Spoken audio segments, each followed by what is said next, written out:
Shalom, bonjour, bonsoir les bénis de l'Éternel. Tout dépend de l'heure à laquelle vous êtes en train de me suivre. Je suis votre serviteur, votre frère, Roberto Placide, et je suis encore ici pour vous servir. Nous avons commencé un programme de jeûne et de prière en vue de la préparation pour la nouvelle année. Bien, vous savez, chaque chose qui arrive dans le monde spirituel est le résultat d'une préparation. Rien n'arrive jamais sans qu'on ne l'ait préparé. Et vous allez voir que les hommes spirituels, c'est ceux qui savent planifier les choses. C'est pourquoi vous allez voir que Jésus-Christ passait toujours son temps. Pendant la nuit, il était dans la montagne en train de prier. Et on voyait qu'en journée, il était devant le peuple en train de se manifester par des signes, des miracles et des prodiges. Mais pendant la nuit, il montait toujours vers la montagne afin d'aller prier. C'est pour dire que quoi? C'est les hommes de vision, les hommes d'impact, n'est-ce pas? Ce sont les hommes qui préparent leur action. Donc, si le Seigneur lui-même qui était Dieu était en train de préparer son action par la prière et le jeûne afin que cela se manifeste en journée, bien-aimée, qui sommes-nous afin de ne pas planifier? Et donc, le secret de la meilleure année avec Dieu, bien-aimé, c'est la planification. Et l'un des meilleurs hôtels dans lequel nous nous préparons à entrer dans la nouvelle année, bien-aimée, c'est l'hôtel de jeûne et de prière. Et donc, nous avons pris 30 jours. Et aujourd'hui, par la grâce du Seigneur, nous sommes au 15e jour. Et comme on l'a convenu, chaque après 5 jours, nous avons un message. Et le premier message, je l'ai dispensé. Le deuxième message, l'évangéliste Joseph l'a dispensé. Et le troisième message, je suis en train de le dispenser maintenant. Et il est question pour moi de parler des impacts du jeûne et de la prière. Je répète encore le thème afin que les uns et les autres puissent comprendre. Les impacts du jeûne et de la prière. Bien-aimé, laisse-moi te dire, au sorti de ce programme, tu auras pleinement participé à la nature divine au point où, sans t'en rendre même compte, tu auras acquis les vertus qui sont en Dieu afin de te préparer pour la nouvelle année. C'est pourquoi je commence d'abord par t'encourager à persévérer dans ce programme, à tenir ferme, à ne pas te décourager. Alors, je vais continuer avec le témoignage et nous allons lire la parole de Dieu. Donc, ça sera un instant de témoignage et de parole.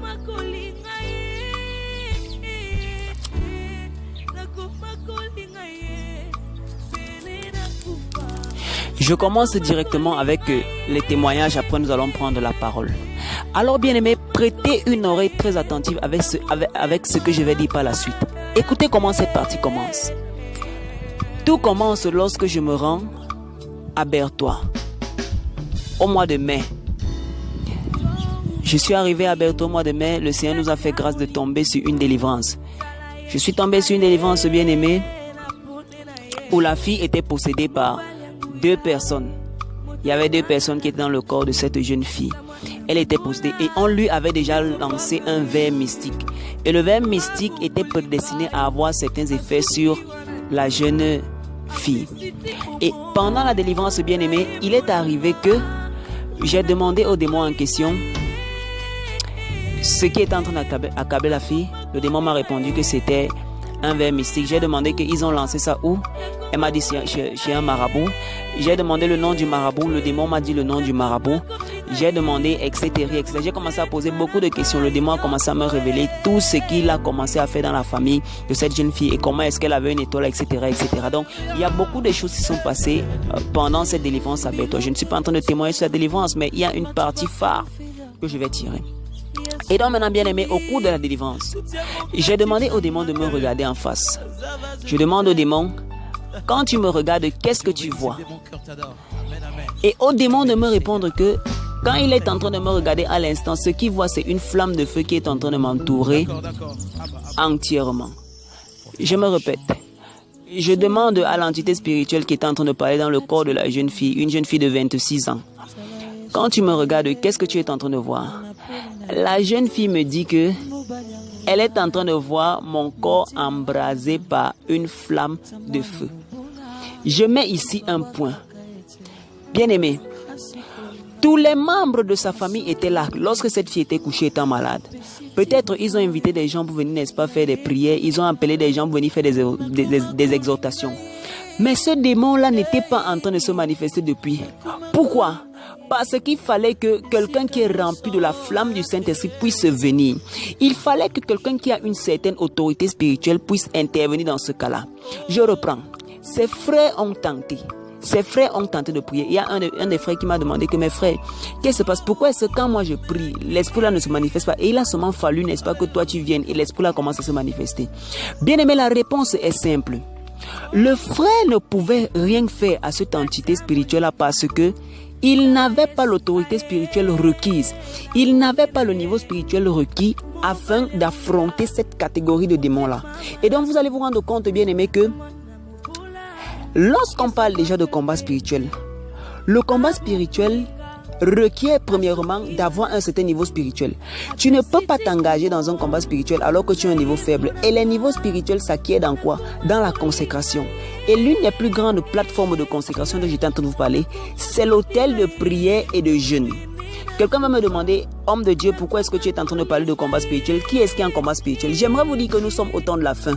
Lorsque nous lisons dans le livre d'Apocalypse chapitre 12, la Bible dit, n'est-ce pas, que Satan est descendu animé d'une grande colère. Parce qu'il sait qu'il lui reste peu de temps. Et il est venu, n'est-ce pas, attaquer la postérité de la femme. Alors toi qui es en train de me suivre, bien aimé, tu es la postérité de la femme. Pourquoi? Parce que tu es certainement né d'une femme. À moins que tu ne me dises le contraire. Et donc, parce que Satan sait qu'il lui manque déjà peu de temps, il s'attaque à tout ce qui s'appelle postérité de la femme. Et c'est pourquoi tu n'as pas besoin de faire quelque chose de mal à Satan, bien aimé, pour que Satan t'attaque. Satan va t'attaquer. Pourquoi? Parce qu'il sait qu'il n'y a plus assez de temps. Et il veut enrôler le plus grand nombre de personnes afin de les amener en enfer. Et donc, l'un des plus grands hôtels maintenant que le chrétien a pour résister, bien aimé, c'est l'hôtel de consécration. Il te faut un certain niveau spirituel afin de pouvoir résister au diable en ce temps de la fin. C'est pourquoi le Seigneur Jésus-Christ, lorsqu'il était en train de mourir, il était parti, n'est-ce pas, au jardin de Gethsemane, lorsqu'on lit dans le livre de Matthieu chapitre 26. Il a dit aux disciples, jeûnez et priez afin de tenir ferme, afin de ne pas tomber en tentation. Parce que l'esprit est bien disposé, mais la chair est faible. Il les a demandé de prier. Et prier ici qui entre dans le cadre de la consécration. Et donc c'est la consécration, bien aimé, qui confère ce grand niveau-là. Pourquoi? Parce que pendant les moments de jeûne et de prière, bien aimé, il y a, comment est-ce que je peux dire, un temps d'échange d'énergie avec le Seigneur. C'est un moment dans lequel, bien aimé, on se remplit et on se ressource spirituellement afin de pouvoir affronter toutes les étapes de la vie. C'est pourquoi vous allez vous rendre compte que notre Seigneur Jésus-Christ, lorsqu'il commence sa mission sur la terre, il commence d'abord par passer 40 jours dans le désert, jeûne et prière. Et comme on l'a vu la semaine passée, dans l'enseignement de la semaine passée, lorsqu'il ressort de là, la Bible dit qu'il ressort étant revêtu de puissance. Pourquoi est-ce que le Seigneur, avant de commencer sa mission, était d'abord obligé de passer par ce jeûne de 40 jours? Pourquoi? Parce qu'il y a des impacts qui ressortent de là. On ressort de là avec l'autorité spirituelle nécessaire. Et c'est comme ça que vous allez donc vous rendre compte, dans la première partie de cet enseignement bien-aimé, le jeûne et la prière fait en sorte que la présence de notre Seigneur Jésus-Christ soit avec nous. Nous allons lire dans le livre de Marc chapitre 2 à partir du verset 18 jusqu'au verset 19. Je lis au nom de Jésus. Les disciples de Jean et les pharisiens jeûnaient. Ils vinrent dire à Jésus, pourquoi les disciples de Jean et ceux des pharisiens jeûnent-ils, tandis que tes disciples ne jeûnent point? Jésus leur répondit, les amis de l'époux peuvent-ils jeûner pendant que l'époux est avec eux? Aussi longtemps qu'ils sont avec l'époux, ils ne peuvent jeûner. Verset 20. Les jours viendront où l'époux leur sera enlevé. Alors ils jeûneront. Attention, bien-aimés. J'aimerais que tu me prêtes la plus grande attention dans cette partie parce qu'il y a un mystère qui est caché. Nous sommes dans le livre de Marc chapitre 2, à partir du verset 18 jusqu'au verset 20. Ici, on est en train de parler d'un contexte de jeûne. Et vous allez vous rendre compte que les disciples de Jean le Baptiste, étaient en train de jeûner. Et les disciples des pharisiens aussi étaient en train de jeûner. Ils viennent maintenant voir le Seigneur Jésus-Christ. Ils disent au Seigneur Jésus-Christ, parce que c'était des hommes de concurrence. Ils viennent dire au Seigneur Jésus-Christ, mais Seigneur, pourquoi est-ce que nous sommes en train de jeûner? Et les disciples des pharisiens aussi sont en train de jeûner. Mais tes disciples ne jeûnent point. Et le Seigneur Jésus-Christ va donner une réponse qui cache tout le mystère de la révélation dont nous allons parler aujourd'hui. Qu'est-ce que Jésus-Christ va dire? Je lis. Il dit, les amis de l'époux peuvent-ils jeûner pendant que l'époux est avec eux? Attention, Jésus-Christ était en train de dire que ses disciples ne pouvaient jeûner pendant qu'il est avec eux, parce que c'est Jésus-Christ qui est l'époux. Et vous allez voir bien aimé que lorsque les disciples avaient besoin de quelque chose, ils avaient peut-être besoin de pain, le Seigneur multipliait le pain. Le Seigneur était en train de tout faire. Pourquoi? Parce que sa théophanie était présente au milieu d'eux. Sa présence physique était là. Donc Jésus-Christ était en train d'assouvir tous leurs besoins parce qu'il était encore physiquement au milieu d'eux. Mais Jésus-Christ va dire quelque chose de très important dans le deuxième volet de ce verset. Il dit: aussi longtemps qu'ils ont avec eux l'époux, ils ne peuvent jeûner. Attention, Jésus-Christ est encore là, donc les disciples ne peuvent jeûner parce que sa théophanie est encore là. Sa représentation charnelle est encore au milieu d'eux.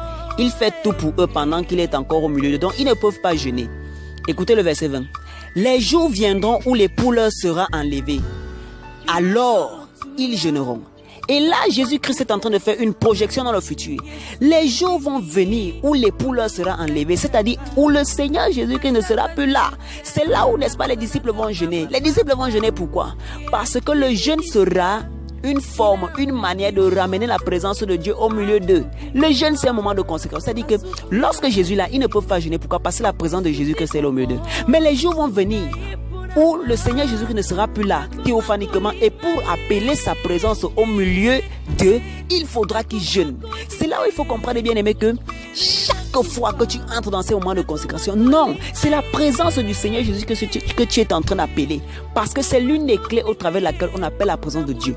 Lorsque le Seigneur est là physiquement, on ne peut pas jeûner, mais lorsqu'il n'est plus là, pour avoir recours à lui, il faut jeûner. Et c'est pourquoi j'ai tantôt dit bien aimé que vous allez vous rendre compte que lorsque les disciples reçoivent le Saint-Esprit c'est quoi? C'est l'Esprit de Jésus-Christ. Le Saint-Esprit c'est Jésus-Christ lui-même, parce que ton esprit c'est toi-même. Amen. Ton esprit c'est toi-même. Et donc l'Esprit de Jésus-Christ c'est Jésus-Christ lui-même.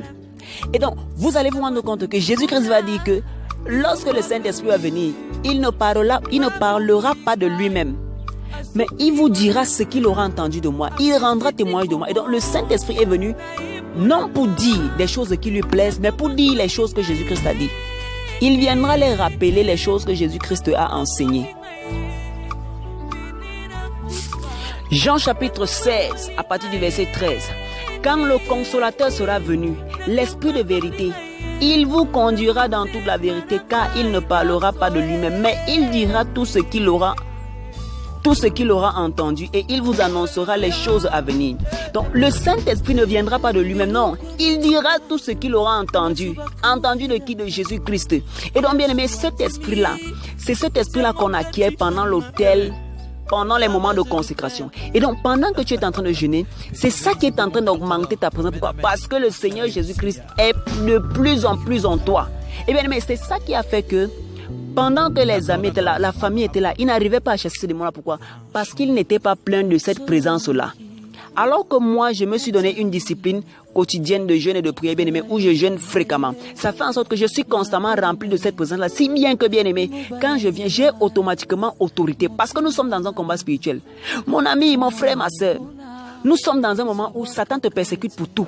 La première persécution que Satan commence à t'engager, bien-aimé, c'est celle-là qui va te conduire dans le péché. Et je dis souvent et je réitère comme je l'ai toujours réitéré. Bien aimé, le péché, lorsque quelqu'un tombe en péché, c'est premièrement dû au manque de foi. Et on va me dire comment? Quel est le rapport entre la foi et le péché? Je vais vous dire par exemple un exemple. Quelqu'un vient te proposer la corruption. Il vient te proposer la corruption. Si c'est que tu as tes moyens par lesquels tu peux réussir, tu vas refuser la corruption parce que tu sais que ta cote est plus grande que la corruption qu'on est en train de te proposer. Mais lorsque tu sais que tu n'as pas de côté, ou bien tu n'as pas foi, automatiquement tu vas céder. Et c'est comme ça que beaucoup de personnes cèdent dans des péchés parce qu'ils ne croient pas que Jésus-Christ peut les soutenir. Non, vraiment, si je refuse cette opportunité, qui pourra encore me donner l'autre opportunité? C'est un manque total de foi. Et donc, les 3 Hébreux, lorsque nous sommes en train de lire le livre de Daniel, qui ont été jetés dans la fournaise, bien-aimés, ils ont accepté d'être jetés dans la fournaise parce qu'ils avaient foi que le Seigneur allait venir les sauver. Et donc c'est ça, bien-aimé. Mon autorité spirituelle était déjà due au fait que, bien-aimé, j'étais devenu un homme de consécration. Donc j'étais devenu un buisson enflammé. Je prends encore une autre image pour expliquer ce dont nous sommes en train de parler. La présence du Seigneur est là, bien-aimé. Ce sont des moments très forts. Tu ne vas pas sortir comme tu es entré. Je prends encore un autre exemple. Prenez une éponge, vous voyez? Prenez une éponge, mettez-la dans l'eau, Vous aurez une éponge trempée dans l'eau. Une éponge trempée dans l'eau est une éponge trempée dans l'eau. Maintenant, prenez la même éponge que vous avez trempée dans l'eau. Retirez-la et arrêtez-la dans votre main. Qu'est-ce que vous aurez? Vous aurez comme résultat de l'eau dans une éponge. Pourquoi? Parce que le temps que l'éponge a passé dans l'eau, ça a emmagasiné l'eau. Et maintenant, on a maintenant de l'eau dans une éponge au lieu d'avoir une éponge dans l'eau. Donc, l'éponge commence maintenant à contenir l'eau. C'est la même chose qui se passe pendant ces temps de consécration. Jésus-Christ entre dans le désert et il ressort revêtu de puissance. C'est-à-dire que quoi? Il est parti emmagasiner la présence de Dieu. Et donc, c'est ce qui se passe. C'est pourquoi, bien aimé, devant certaines situations, tu ne peux rien dire. Pourquoi? Parce que tu n'as pas d'autorité spirituelle. Tu cèdes à certains péchés parce que tu n'as pas assez d'autorité spirituelle. Tu cèdes à certaines situations parce que tu n'as pas assez d'autorité spirituelle. Satan réussit à te faire pression parce que tu n'as pas assez d'autorité spirituelle. Il y a des personnes qui s'inquiètent de certaines choses de la vie, bien-aimée, parce qu'ils n'ont pas assez d'autorité spirituelle. Satan les impose des agendas. C'est-à-dire que Satan, depuis le monde des ténèbres, il commence à concocter. Il dit que bon, la vie d'un tel sera comme ça, comme ça, comme ça, comme ça. Lui, il décide à ta place. Et toi, en journée, tu subis seulement parce que la nuit, lui, finit par tu subis et tu crois que tu es en train de vivre. Non, tu es en train de subir ce que Satan a prévu pour toi. Or, le Seigneur est venu donner l'autorité spirituelle. Bien aimé, parler d'autorité spirituelle, ce n'est pas parler d'apostasie. Non, ce sont les biens et l'autorité dont nous avons hérité en Jésus-Christ. C'est une fierté. C'est ce qui nous a été donné. Et donc, lorsque tu sors de cet hôtel-là, tu commences à être revêtu de cette puissance-là, bien aimé, qui te permet de marcher sur la terre. Et donc, c'est de ça que nous sommes en train de nous revêtir pour la nouvelle année.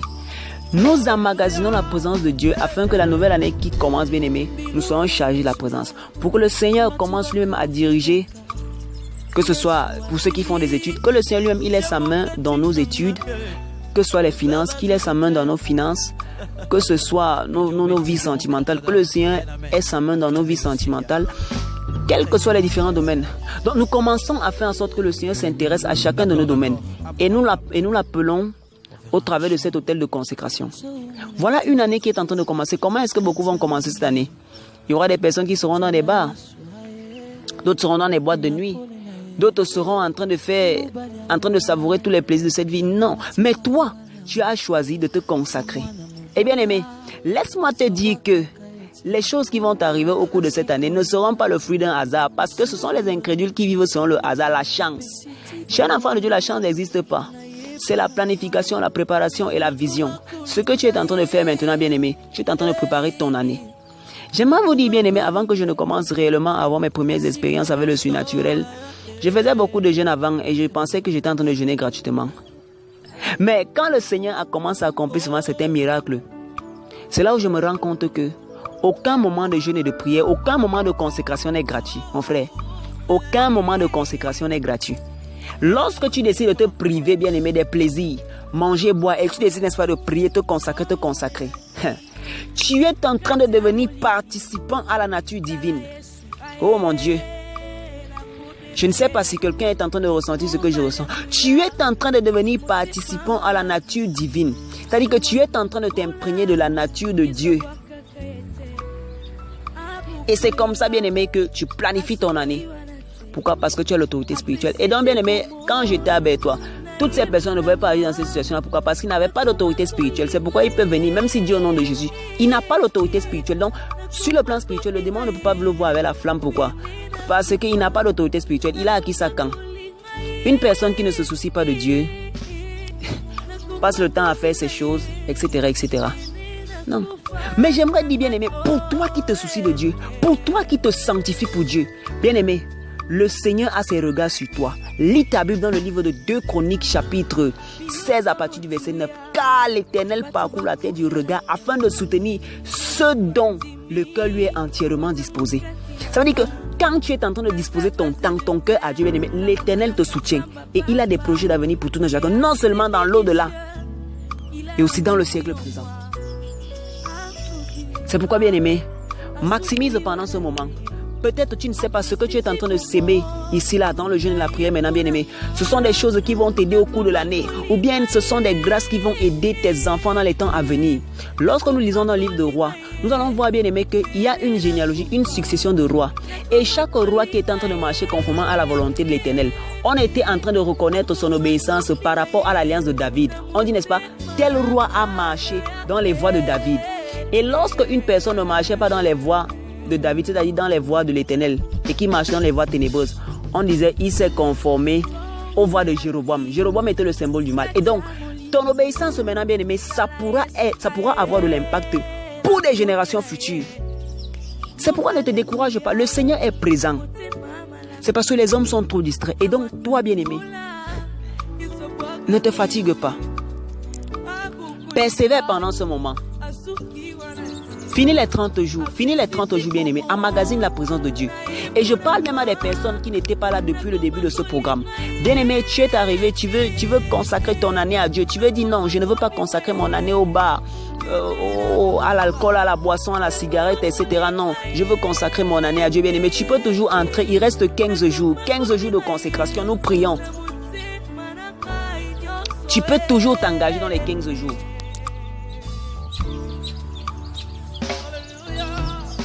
Tu peux toujours t'engager dans ces 15 jours. Il reste 15 jours. Nous terminons le programme le 31. Tu peux toujours t'engager pendant ces 15 jours. C'est-à-dire, tu dis que non, mon année, je la commence avec l'Éternel. Et c'était ça le secret de David. David, que vous entendez qu'il est l'homme selon le cœur de Dieu. David n'était pas l'homme selon le cœur de Dieu par parole, non. David était l'homme selon le cœur de Dieu. Pourquoi? Parce qu'il savait se lever avec l'Éternel. Il y a des gens qui se sont levés dans des choses. Est-ce que Dieu s'est levé avec toi? Tu t'es levé, tu es allé commencer un projet. Est-ce que tu as eu la peine de construire l'Éternel? Et maintenant tu es en train d'avoir des retombées négatives dans ce projet-là. Est-ce que quand tu commençais ça, Dieu était avec toi?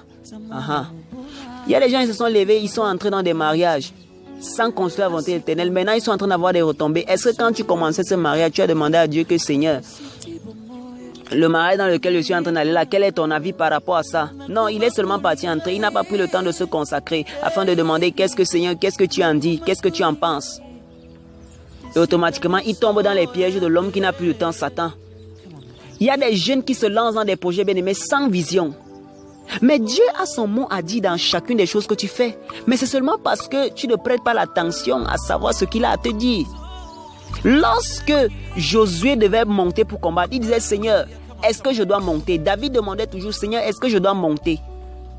Et David, j'aimais souvent la manière dont David parlait. Il dit, Seigneur, si tu sais que tu ne vas pas donner la victoire à ce peuple, pardon, ne nous fais pas monter. Ça veut dire qu'on ne veut pas se lever sans Jésus. Mieux je reste assis que de me lever et que le Seigneur ne m'accompagne pas. Et donc c'est ça, temps de consécration. Il dit, Jésus leur répondit, les amis de l'époux ne peuvent jeûner pendant que l'époux est avec eux. Non, ils ne peuvent pas jeûner pendant que Jésus chemine encore avec eux. Mais il va arriver un temps, verset 20. Les jours viendront où l'époux leur sera enlevé, alors ils jeûneront en ce jour-là. En ces temps, ce sont ces temps si bien aimés où nous ne voyons plus Jésus. Nous avons besoin, n'est-ce pas, de la présence de Dieu. Là, on parle maintenant de présence. On a besoin de la présence de Dieu. Et comment amener la présence de Dieu vers nous, bien aimés? C'est l'autel de jeûne et de prière. C'est pourquoi vous allez voir que tous les grands prophètes de la Bible, tous les hommes qui ont été réputés pour leur marche avec Dieu, c'était des hommes de consécration. Oui, c'était des hommes de consécration qui s'adonnaient à Dieu.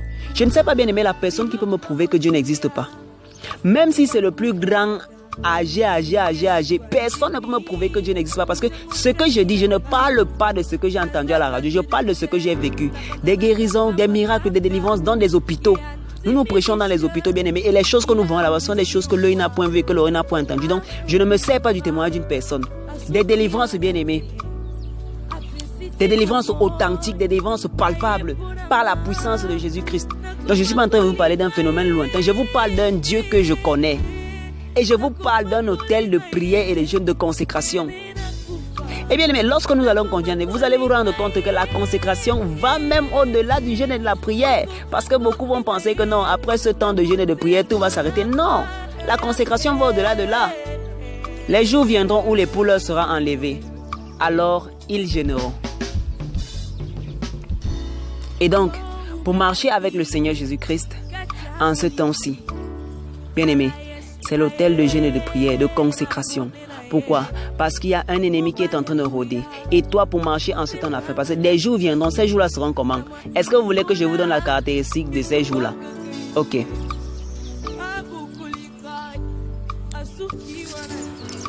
2 Timothée chapitre 3 à partir du verset 1 à 2 et en continuant je lis. Sache que dans les derniers jours, il y aura des temps difficiles. Nous étions en train de lire dans l'autre livre de Marc tout à l'heure que des jours viendront où les gens auront besoin de jeûner. Quelle est la caractéristique de ces temps-là? Ce sont les derniers jours. Et comment est-ce que les derniers jours seront? L'apôtre Paul va nous répondre dans le livre de 2 Timothée chapitre 3 à partir du verset 1, je lis.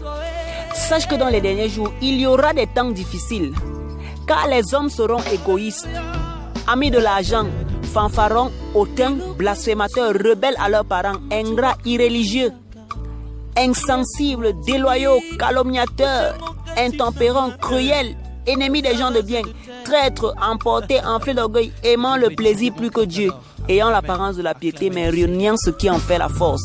Éloigne-toi de ces hommes-là. D'accord. Et la conséquence de tout ce mauvais système aura des impacts sur la foi de quelques-uns. 1 Timothée chapitre 4 verset 1. Mais l'Esprit dit expressément que dans les derniers temps, quelques-uns abandonneront la foi pour s'attacher à des esprits séducteurs. Donc bien aimé, tellement les gens vont voir que le mal est déjà en train de s'accroître qu'ils vont commencer à abandonner la foi. Et le livre de Matthieu chapitre 24 nous dit encore que parce que le mal se sera accru, l'amour du plus grand nombre se refroidira. Et donc il y a des personnes lorsqu'ils sont en train de voir le mal qui est en train de s'accroître sur la terre, disent non, moi je ne peux plus croire en Dieu. Vraiment les choses de Jésus là, Dieu n'existe plus, il y a trop le mal sur la terre, vraiment moi je ne peux plus croire en Dieu. Tu es en train d'abandonner la foi, pourquoi? C'est un signe que la génération actuelle est en train d'avoir des répercussions sur toi. Et c'est dû à quoi? C'est dû au fait, bien aimé, que tu n'es pas armé spirituellement pour résister. Et Jésus va le dire dans le jardin de Gethsemane, priez et jeûnez afin de tenir ferme au mauvais jour, parce que l'esprit est bien disposé, mais la chair est faible. Et là, tu es en train de te laisser aller vers la chair. Combien de personnes ont abandonné de servir Dieu? Avant, tu marchais dans la sanctification. Tu disais que non, je ne vais pas voler, je ne vais pas faire le mal, je ne vais pas commettre la fornication, l'adultère, etc. Mais tu es rentré dans toutes ces choses-là. Pourquoi? Parce que tu as arrêté de croire que Dieu n'existe plus. À cause du mauvais système. Tu t'es rendu compte que non, tout le monde fait ça. Et ça paye. Mais pourquoi est-ce que moi je vais me tenir en marge? Tout le monde pratique l'infidélité. Tout le monde pratique la fornication. Tout le monde pratique l'adultère. Pourquoi est-ce que moi je vais venir me préserver sain? Et tu t'es conformé, alors que Romains chapitre 12 à partir du verset 2 nous dit, ne vous conformez pas au siècle présent, mais soyez transformés par le renouvellement de l'esprit afin de discerner en toutes choses quelle est la volonté de Dieu, ce qui est bon, agréable et parfait. Et donc bien aimé, cet échec-là est dû à l'enracinement. Et Jésus-Christ va dire, veillez et priez afin de ne point tomber en tentation. Consacrez-vous. Parce qu'il faut que ma présence soit toujours constamment au milieu de vous. Il faut que l'éponge qui est crampée dans l'eau, lorsqu'elle est excrète de l'eau, elle ait de l'eau à l'intérieur. C'est à partir de ce moment-là qu'on commence à résister à ces temps difficiles. Et donc, bien aimé, peut-être tu étais tombé, le Seigneur est en train de t'appeler à te relever. Nous sommes dans ces 30 jours, bien aimé, il reste 15 jours où nous sommes en train de préparer notre année avec le Seigneur. Donc, tu peux toujours entrer. Ce n'est pas un problème de temps, c'est un problème de foi, ce n'est pas un problème de religion, c'est entre toi et Jésus-Christ, moment de consécration. Donc, telle était l'exhortation que le Seigneur m'a mis à cœur. Et je crois, bien aimé, que tu as été touché. Donc, bien aimé, si tu avais déjà rétrogradé, que le Seigneur commence à te restaurer maintenant. Bien aimé, si tu n'étais pas dans le programme depuis le début, tu peux continuer avec nous, bien aimé. Tu peux continuer ce marathon, il reste 15 jours. On a 4 heures de prière par jour. La prière de 5 heures, la prière de midi, la prière de 17 heures et la prière de minuit. Au lieu de passer notre temps dans des bars, bien aimés, dans des futilités, nous les mettons au service de l'Éternel. Pourquoi? Parce que nous savons, bien aimés, que notre avenir est en lui. Comme je l'ai dit la dernière fois, les temps de jeûne, ce n'est pas d'abord une histoire de boire et de manger, ce n'est pas une histoire de j'arrête de... Non, c'est une manière de nous identifier au monde spirituel. C'est pour montrer, bien aimés, à quel règne nous appartenons. Donc, c'était votre serviteur, votre frère Placide Roberto Ekata, pour vous parler des impacts du jeûne et de la prière 2. La prochaine édification nous sera donnée par l'évangéliste Joseph et je clôturerai pour la toute dernière. Donc, soyez bénis, partagez cet élément, bien aimé, et ne doutez point de Dieu parce que notre Seigneur est vivant. Soyez bénis au nom de Jésus-Christ. Shalom.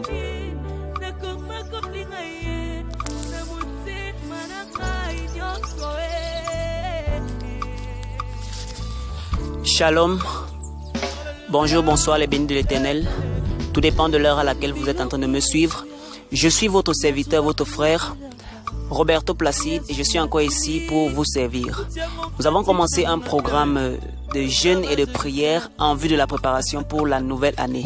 Bien, vous savez, chaque chose qui arrive dans le monde spirituel est le résultat d'une préparation. Rien n'arrive jamais sans qu'on ne l'ait préparé. Et vous allez voir que les hommes...